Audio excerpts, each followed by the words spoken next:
Hello everyone and welcome to part 2 of this video with Molegato. So let's jump right into it. So we talked a bit about how you felt after releasing Frogun, the first one. How did that lead to the development of Frogun Encore? Okay, so since Frogun did well and there were so many little ideas that I wanted to implement in it, but couldn't ultimately, the idea was to make a small DLC, which was just a level pack. But I was also getting amounts of feedback like I had never seen before. And everyone wanted different things and everyone had different opinions. Yeah. So as soon as I started putting together all of the feedback, it became clear that just a level pack DLC wouldn't be enough. Yeah. So they will have to make at least an expandalone project. Yeah. And so that's what I went into.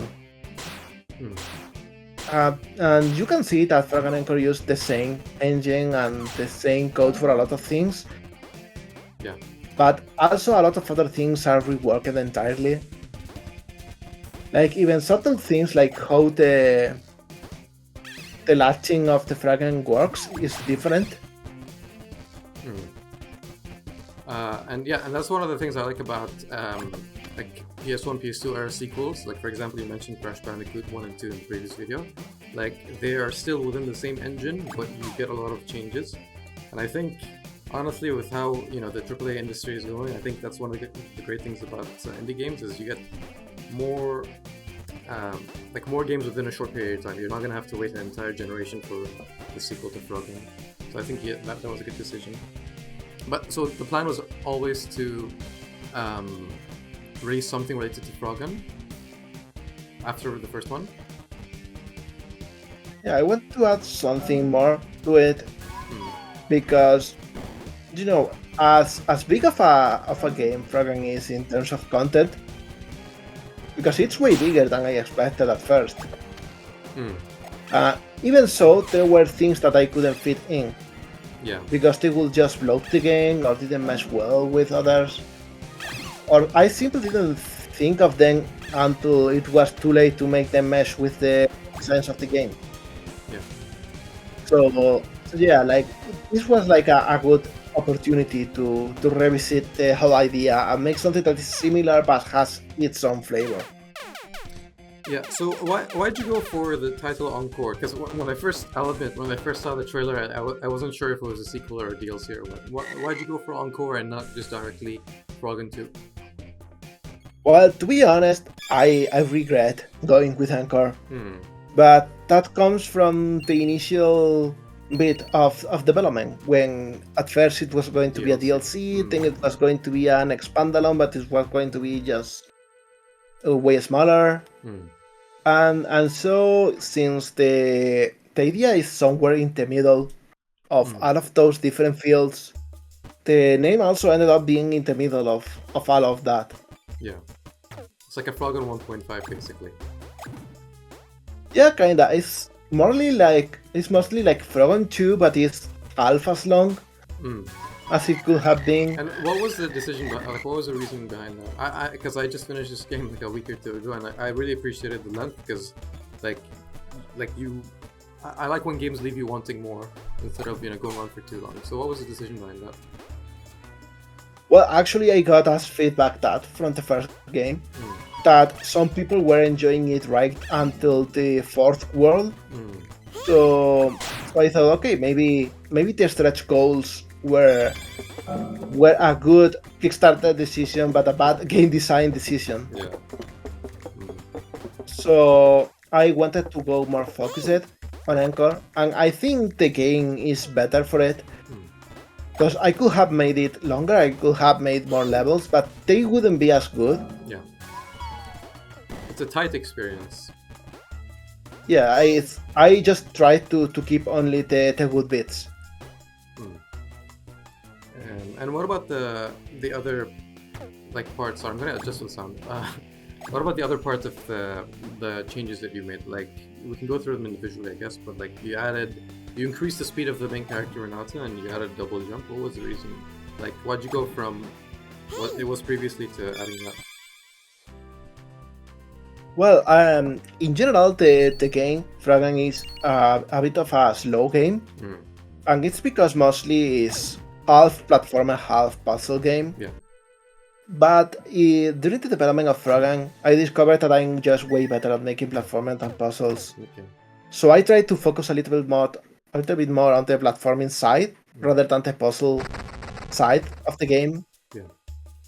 And making her a little bit faster, making the jump a little bit higher, and adding a little bit more of control to the jump.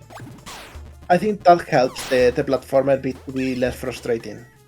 I really like the change. I like the thing I like about both games is that they're different, and I like that they're not the same exact experience. Like, if you want more of a puzzle platformer, you go for the first one. If you want a full-on platform, you can go for this one. And I appreciate both because with the first one, it's slower, but it's more deliberate. Like, I loved finding like skips in the level. Whereas with this one, I liked the same thing, because especially with the double jump that you have, but it's less of like, I also enjoy just going through the set path, which, yeah, so that's a change I appreciated. What about like the fixed camera? Well, the fixed camera was to address two main things. One is that this game has co-op, while the previous one didn't. That is something I wanted to add since the beginning, but it didn't mesh well with the camera or with the very tight spaces in the first game. So 2-player was only like a small little added mode for fun that you will unlock as you go. Yeah. But here I wanted to actually add full co-op from the beginning to the end, and a fixed camera makes it possible, because the alternative will be to split the screen, and with... That's a nightmare, I'm guessing. Yeah, it wouldn't work well. You wouldn't be able to see where you are latching to. Yeah. And the other reason for the quick camera is just that the game is quicker, and so having a more pull-out camera which is a little bit more static will help you see where you are going better. And yeah, I was going to ask about the co-op, and I went through a lot of the game in co-op, so I really appreciated that feature as well. That's another thing I really liked from like older games, is when you have like a co-op feature when you wouldn't expect it, and I really enjoyed going through this game in co-op. So I'm glad you added that. And what about, like, because I noticed a lot of the levels are, I don't know if it's because the game is faster or what, but the levels feel shorter. Was that a conscious decision? I think that's like a natural consequence of the faster movement and the longer reach of the grappling gun, because the levels are actually quite bigger than in the original game. Like, in terms of distance, they are bigger. They are more spaced out too. They are less compact, which is why they feel shorter. But to be honest, I cannot make very compact levels with this range of movement, because you will just skip everything. Yeah. And I did skip a lot of the game when I first went through it. But yeah, again, like, I like it's a completely different experience from the first one. And what about the bosses? We might get to one later on if my skills are up to par, but because I noticed the boss format is also different. With the first Frogun, you have to basically wait until the attack phase, whereas with this one you can, throughout the boss, attack them, and they have a bigger health points. What was the reason behind that? Well, there's like two approaches to making bosses. And with platformers, the classic one is what I used in the original game. But of course, that's not for everyone. Some people just find that boring to wait while evading attacks, so I thought I could try and experiment with the opposite. Yeah. And I like a lot how bosses in Kirby games are, because they work similarly to Mega Man games or to other action games, but it's also very clearly from a platformer perspective of character control. I just thought that this was mostly because they will provide you with ammo if you didn't have a power to use against them. And I tried to use something similar here. Yeah. The only difference will be that instead of having a power that you could have if the ammo wasn't enough. You will simply use more or less of the ammo they provide you, depending on how well you are evading while also picking the items up. Were there any other, because I mentioned a bunch of these game mechanics, were there any other lessons you learned from the first one that you applied here? Well, there's a lot of lessons I learned from the development of Frogun. But believe me or not, I learned much more during the development of Frogun Encore. Really? How come? Because, I was a little bit cocky coming into the development of Frogun Encore. Okay. I thought it was going to be easy. Yeah. Because, I'm using the already Premium. tried and test engine. It already works. It's already a game. It has been patched. The bugs are solved. So, Yeah. of course, Frogun Encore will work flawlessly from the beginning without having to try anything weird. And that wasn't the case. That wasn't the case at all. Because, the little changes like making the character faster, or, having this wider arc of movement, they have ramifications. Yeah. Like, for example, a level being bigger, that means that the grid it's stored on is way bigger. For example, that makes it very hard to optimize the game. So it was a big challenge, and I learned a lot during the optimization phase of this game. Also, the fact that it's a shorter game meant I couldn't just add padding to it. Yeah. I had to make sure every level was quick and snappy. Yeah. So I learned to let go when it comes to level design, and to not use as many things as I would like, because it will subtract from the other ones that I left in. Yeah. That's difficult, like restraining yourself when you have so many ideas. Yeah, not only ideas, but when you get into the flow and you start making a level, it's very easy to just keep adding to it. Yeah, I get carried away. Like, maybe if I add this will be better. Maybe if I add this, it will be better. How can I leave this out? The level will be worse if I don't add this. And sometimes it's not actually the case. Sometimes it's the opposite. So yeah, so how did you stop yourself from adding too much? Like, was there any specific criteria that had you going, okay, I shouldn't add this, or is it just, oh, I don't have time? Well, mostly if I felt like a part of a level was just moving, like using the basic walking, that means that part had to go. Like, ideally, you should be able to finish a level without walking almost anything. Like, you should be able to just jump on stuff, bounce on enemies, latch around. Anything in the middle of that will be noise. Yeah. Because in reality, even if you know how you can do that, you will actually be breathing and walking in the middle, because that's just what players do. That's how a human plays. Yeah. So adding parts in which you can only do that will only add to those times. So, like we mentioned in the previous video, the first Frogun had a Kickstarter. Was there ever a point where you wanted to go ahead with that as well, with Frogun Encore, or was that like, I don't want to do that anymore? Not really, because the plan was to make Frogun Encore a much shorter and faster game. So, and the engine was already made. So in my mind, it was going to be a very easy project. Yeah. And so I thought that just making a Kickstarter will be disingenuous. Like, I will be just asking money for the sake of asking money, that I probably didn't need. So I didn't make a Kickstarter for it. In the end, it turned out to be a complex development. Yeah. But I was already getting at least some money from sales from the original Frogun. So I really didn't need to add a Kickstarter campaign. Yeah. But, were there any different inspirations for this one, or was it like carrying on the inspirations from the first game?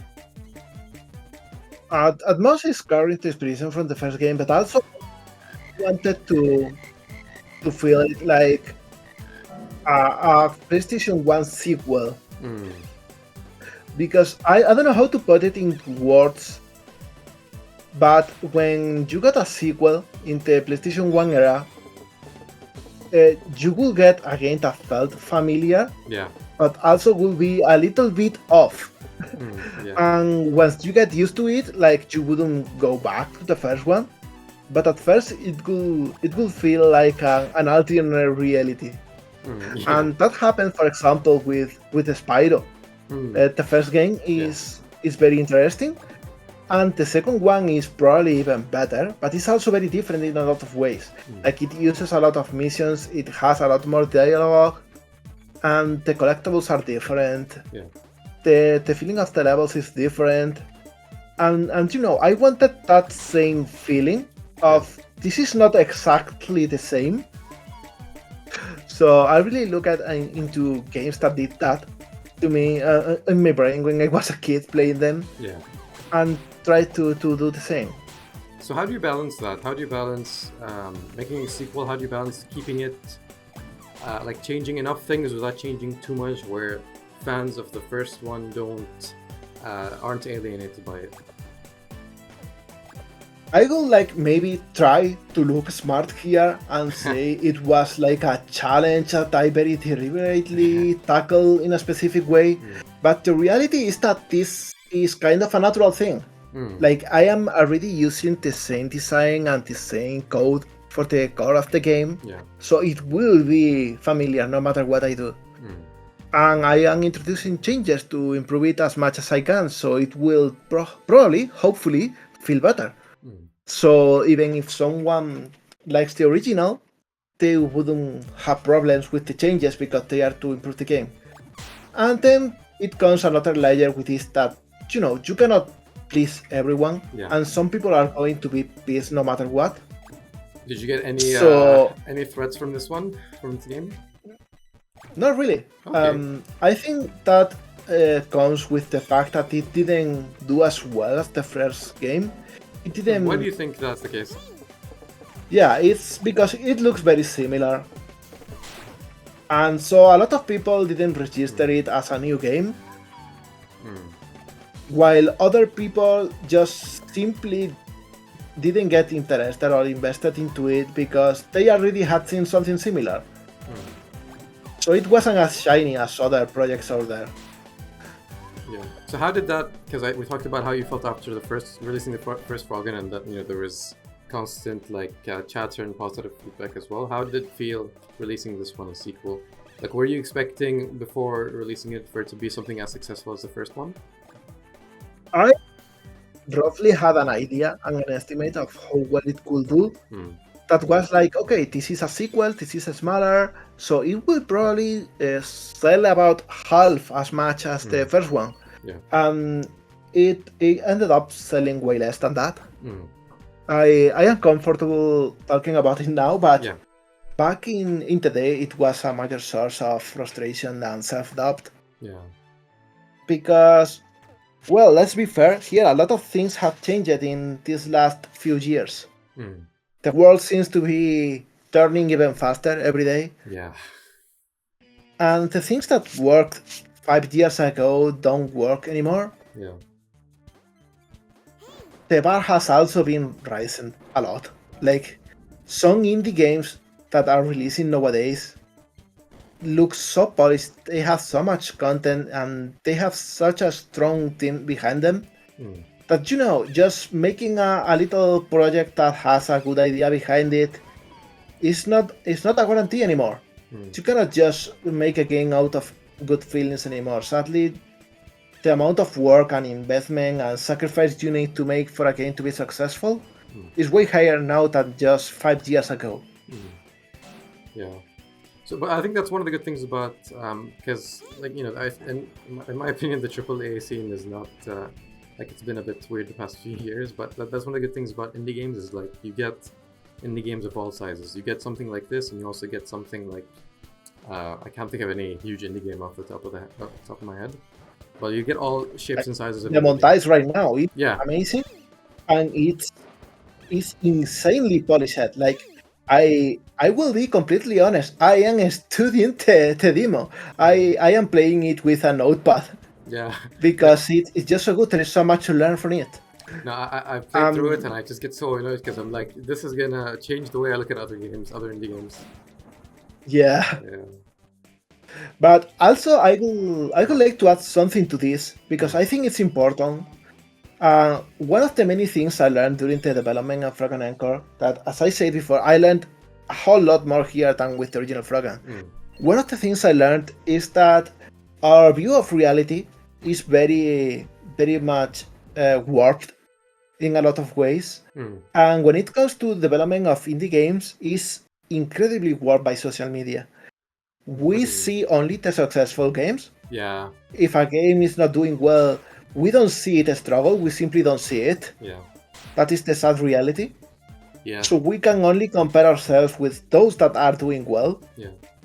But also, the way we need to communicate games, it kind of makes us omit a lot of important information. There's a lot of projects out there that I thought were made by a single person. Yeah. Because, there is one name behind it. Yeah. That developer is the game developer. And so you go, oh, this person made this, so it's normal that a single person can make this. Can make all of this, And then just years later, you discover that actually it was a 5-people team. But there is one that is the boss and is the one that gets all of the credit. And it's not that they hide it or it's not that they credit everyone else. They do very openly. But the way social media works, all attribution goes to a person no matter what you do. Yeah. So that affects our perception of development and also our perception of ourselves.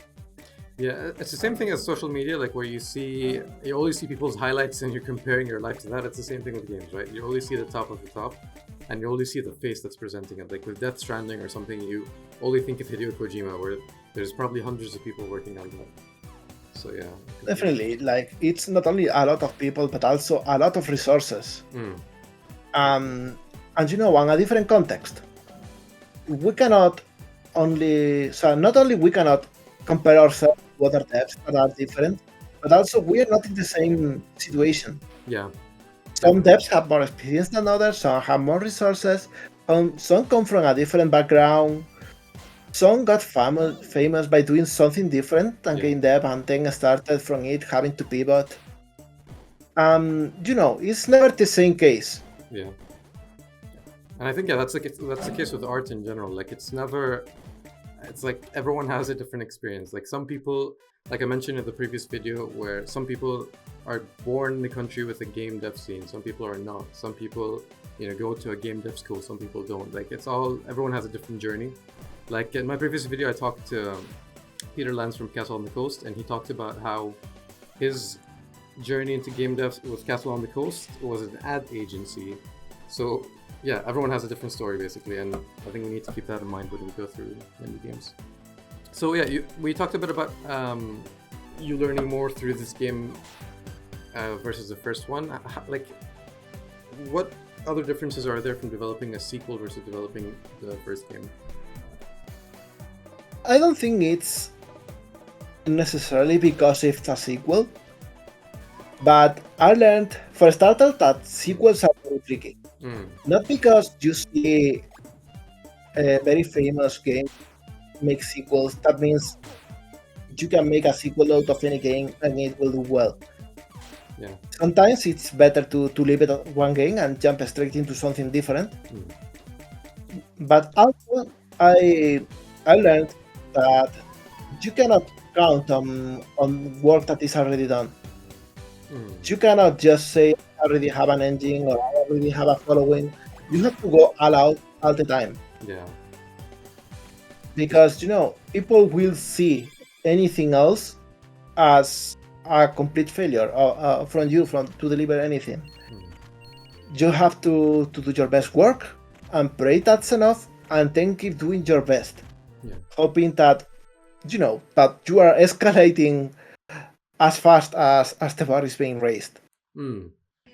Also, I learned that it's very important to rely on other people and to not do everything yourself.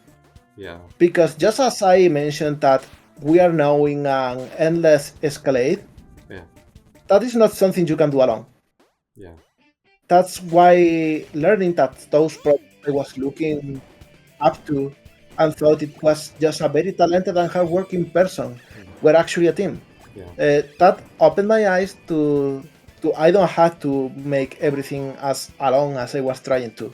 Mm. Because to be honest, I got help from Top Hat and I got a little bit of feedback. I didn't make the music, but I coded the game, I designed it, I made the levels, I edited the sounds from open libraries, I wrote the notes, I made the art, I translated the game to English and Spanish. Oh.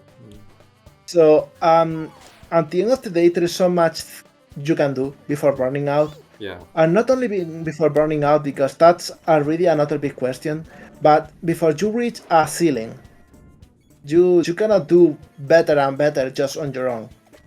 Even if you could burn yourself out several times, it wouldn't work. Yeah. You reach a cap, and you cannot do better than yourself working only alone. So is that like with whatever your next game is? I'm guessing it's not a Frogun sequel. Not at all. Like I learned people do not yearn for more Frogun. I mean, honestly, People liked. I would like more Frogun, but like in a different, like the same thing that this game did, where it's kind of different. I'd like a third game where. But then you don't need Frogun. You need another game that did what Frogun did back in its day. That's true. Yeah. Yeah. So people don't want more Frogun. People want something that did what Frogun did, and so that's what I'm working on right now. Awesome. And is that, like you mentioned, solo dev and asking people for help? Is that something you're working on by yourself, or do you have like people? I am trying to be more open to have more people on board helping me. Of course, as I mentioned before, I am not exactly rich, and so I cannot just make a company and hire people. Yeah. But I am getting friends and devs that I trust and that have been known for a while. I am trying to be also way more organized with this project. Because with Frogun, I went like crazy. I went forward with no preparation. Because at first it was the idea was to make a very short and easy game. Because I just wanted to make something and finish it. Yeah. So the preparation for Frogun was non-existent. I just went forward crazy, improvising, writing things on the go. And this time I'm doing the opposite. I've spent a lot of months just on prep work. And I am now organizing everything and getting the basics ready. That's also why I haven't shown anything about my next project or even said what it's about. Yeah. Because I want to make sure that I have at least a very tiny bit of it that looks kinda like the whole game will look. Yeah. Because I wanted to send a message. Yeah. That's another thing I have learned. That is that gamers are a very heterogeneous group. There's not two alike. And that also means that there is good people and bad people in there. Yeah. There is people that will act in bad faith. Yeah. And there's people that do things that I personally don't like. Yeah. So while Frogun was a very, sanitized game, like it didn't have anything to be angry about. Yeah. But it also didn't make any bold statements in terms of where I stand as a person. Yeah. That also kinda opened the door to more people to enjoy the game, but also it opened the door to the people I didn't want to be there. Which is why I think I got some harsh feedback and some people that were rude or don't write by on. Yeah. I think moving forward I will be more clear with my own standing on important matters. And I want to send a more personal message with my next project too. Yeah. Because if we agree that games are made by people, I guess the games they made are like people talking, so yeah, they should be considered part of them too. yeah, like, and that's what art is, right? Putting yourself into your game in one way or another. So speaking of sequels, like while we're going through a sequel, what do you think makes a good sequel to, like, what, and like I guess what's your favorite second game? What's your favorite two? You know? Crash Bandicoot 2, like, Okay. no, not a second doubt. Like, you see Crash Bandicoot and you see like it's an original platformer. Did something that back in the time wasn't done anywhere else in terms of technical parameters, like how the character moves, how everything is structured. The animations. But on its own weight, it's not much. It's just a very big marvel for its time. But Crash Bandicoot 2 just takes that and says, okay, how can we make it better? Yeah. And everything that could make it better is done in Crash Bandicoot 2. Like, that's why there is so much added in comparison to the first game than 3 from 2. Like, you see Crash Bandicoot 3 and Crash Bandicoot 2, and there's like a few additions, and it's overall a bit more polished, but it's not like a completely game changer. So I think Crash Bandicoot 2 is what every sequel should do, which is just taking the first game to its logical conclusion, adding everything that game could have benefited from in hindsight, and just make it feel more complete. Yeah, and I'll be honest, I'm a Crash 3 person, but like you can see with Crash 2, it basically set the formula for the rest of the series, because even Crash, the one that came out a few years ago, It's About Time, also that kind of uses the Crash Bandicoot 2 formula, like where it's not too many mini games. Yeah, definitely. Like, don't get me wrong, I guess why someone will prefer Crash Bandicoot 3, because again, they saw Crash Bandicoot 2 and they improved on it. Like, it's more polished, it has better bosses overall, and just in general it's a bit better. Not just like this matter of personal taste with how many games are good or bad. I know, a lot of people don't like the mini games, But that's just small details at the end of the day. But yeah, like for me, the best 2 is Crash Bandicoot 2 because of how much it improved from the first game. Awesome. And so that's all the questions I have. Is there anything you'd like to add, or anything you'd like to talk about or shout out, or anything we missed? Well, like, we've been talking a little bit about how games are made by people. So I want to kinda go back to that, like, and hammer it down a little bit more. Because seriously, people are not conscient or cognizant of how much depth put into the games. Not only is this like the livelihood of a lot of people, but also it's the mirror we see ourselves in. It's very easy for a developer to see their game not working well and think that reflects on them not doing well in life, or maybe not being bailed, or maybe not doing what they should be doing. And so I think it's important not only for people to treat devs as people, but also for developers to know that they are people outside of game dev. And that is something I struggle with, by the way. But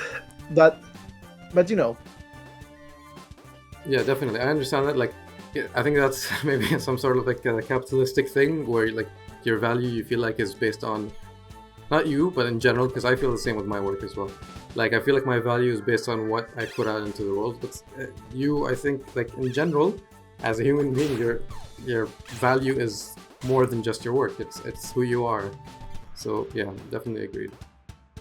Yeah, and not only that, but it's not healthy to be judged all the way every day. Because one thing that is weirdly reminiscent of this feeling we have as artists or creators online is getting graded on school. Yeah. I remember back in my college days, it could make me miserable because you will get a bad grade, and that grade will define you. Yeah, for the rest of your life, basically.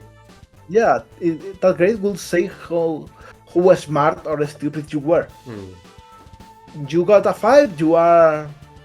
I'm sorry, by the way, I'm talking with the grading system we use in Spain, which goes from 0 to 10. I know it goes to 100 in a few other places. So yeah, you got a 5, and that means you passed the test, but not very well. Yeah. And you can feel mediocre, but also relieved. You don't pass, and it feels like you are a subpar person. Yeah. And that's the same feeling, and I don't think it's a good feeling nor one we should be subjected to on our daily lives. Yeah. And is that something like you paid attention to? Like you were talking about scores. Is that something like did you look at the Steam review scores or Metacritic or whatever? Is that something that matters to you? Oh God, yes. I look at everything non-stop. Is that something you want to stop doing? I am still looking at it because being realistic, you cannot ignore it. Yeah, definitely. Because that means whether your project will work or not, or if you need to shift something in mid-development or not. So you cannot ignore it. That's the worst part. That's the worst part of that poison, and is that you need it to live. So, but I am trying to disconnect a little bit more personally, and I wouldn't say I'm doing well because it's so hard. Yeah. Like you wouldn't believe it. It's so hard. I understand, and like, I think probably the good way to do it is to like acknowledge, okay, maybe my game got this score or whatever, but like also acknowledging that a lot of people did enjoy it, and that you can't really put a score on games and art. Like, what is an 87 out of 100 game like versus a 62 out of 100 game? Like a lot of my favorite games, like we mentioned Digimon World in the previous video. I think that game might have not gotten amazing reviews, but it's like one of my childhood favorites. So ultimately, I think we should pay attention to what people say and not just the numbers that we see on Metacritic, you know? Yeah, like that's a funny thing about the scores, and is that they are average. And average doesn't mean there is a person that likes it this much. Yeah. It means there is this many people that like it and this many people that don't. Yeah. And after all, we are not making we are not making games for the aggregate of all humanity. Exactly, yeah. So if there was a handy way to know the acceptance rate in just the people you want to reach, that would be amazing, but that doesn't exist. Yeah. So we can only guess and hope. So yeah, And I think that's something you did with Frogun, with Encore, I mean. Like, you looked at the feedback and you made changes accordingly, and you made like a tighter experience. So, and I'm guessing that's going to continue with your next game as well, which I'm looking forward to. Whatever it is. You've got one guaranteed purchase from me. Well, thank you. That's already helping me feel a little bit better. Because the anxiety from performing well and just doing a better job than before, it's silly because you will always have that anxiety no matter what you do. Yeah. But in the moment, just hearing from one person that you are doing well, it can calm that feeling a whole lot. So I think being surrounded by people, which is another thing I learned from this development, being surrounded by people is good, not only for you as a person, but also as a developer. Definitely. Because it keeps you grounded to the ground. It also keeps you tethered to what is the actual people you want to make things to. Yeah. And also, you don't get to be alone with your own bias. Yeah, because it's easy to lose connection with what people actually feel and like how they react to the game. So, and yeah, it definitely helps motivate you, like because I've had experiences as well where like I feel like I'm doing something, like I'm not up to par, but I talk to someone and it just makes me feel a lot better. And yeah, I think, and that's the benefit. Like we talked about, I think it was previous video that we talked about like the 3D platforming developer community, and I'm guessing that helps a lot with you as well. So yeah, definitely. Talking with other creatives in the same field is also super important because you know that game devs are people, but it is very easy to forget, even if you know it. Yeah, it's very easy to think that those devs that are very successful, maybe not as successful as they are in our minds, by the way, that also happens. But it's very easy to think that they are some sort of demigod. Yeah. That they are making amazing things just by snapping their fingers, and you don't see the struggles. Yeah. And that's something like not just with games, with all art, is like I especially struggle with this, is in my head is like, oh, they're not, like they are people obviously, but they're also like this figure, and like normal people wouldn't be able to make this game, or normal people wouldn't be able to make games. And I think that's one of the, so this video series is inspired by Double Fine's Dev's Play. And one of the things they wanted to mention and highlight is that normal people make these games. Like people like you and me are people who make these games. And if someone wants to make an indie game, like there's nothing stopping them other than, their motivation and their own circumstance. Basically, yeah, people can make art. There's nothing, like there's no barrier or filter that, okay, this person is a demigod, like you said, and I'm not. So, yeah, sorry if I'm rambling a bit. Yeah. No, it's a perfect ramble, so to speak, because it's very much on topic. And I kind of concur with everything you said. Like, we as a society kind of put on hard work some sort of mysticism. Like, yeah, work hard and you have everything. If you are not getting everything, you are not working hard enough. Yeah. And that is kind of a trap we're falling into. Yeah. Because I am learning now that working hard is not always the optimal decision. Yes, I agree. Sometimes it not only leads to worse things, but also to just not being able to finish stuff.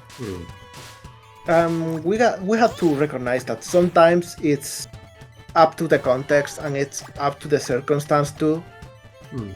And yeah, so I want to mention, like, I think you should be, like you mentioned earlier, how it makes you feel like you're actually doing something good if someone says it. And I think, yeah, like, it's not a lot of people get to actually release game, finally, like, fully finish and release a game. It's something I've been struggling with for years, and it's so something you should be proud of. And well, thank you, because finishing a game really is something I struggle with for most of my life. So just finishing is already a goal, as you say. Yeah, definitely. And yeah, is there anything you'd like to plug, like Discord or some sort of, Twitter, or let's not go through Blue Sky. Anything you'd like to plug? Well, of course, I want everyone to play Frogun Encore. Also, I would pretty much like anyone who wants to know what I'm working on when the time comes to follow me on social media, especially on Blue Sky. I think Blue Sky is where I'm most at home right now. Because, eventually I'm going to announce what I'm working on, and I'm going to announce it there. And I can already say that it's going to be a much more involved thing than Frogun Encore. It's going to be a little bit bigger, and it's going to be as cool as I can make it. So there's some ambition, I will say, in case that piques someone's interest. Well, yeah, can't wait to see what you have cooking up. And like I said, you got one guaranteed purchase. Well, yeah, thank you so much for joining. And everyone look forward to Molegato's next game. Thank you so much.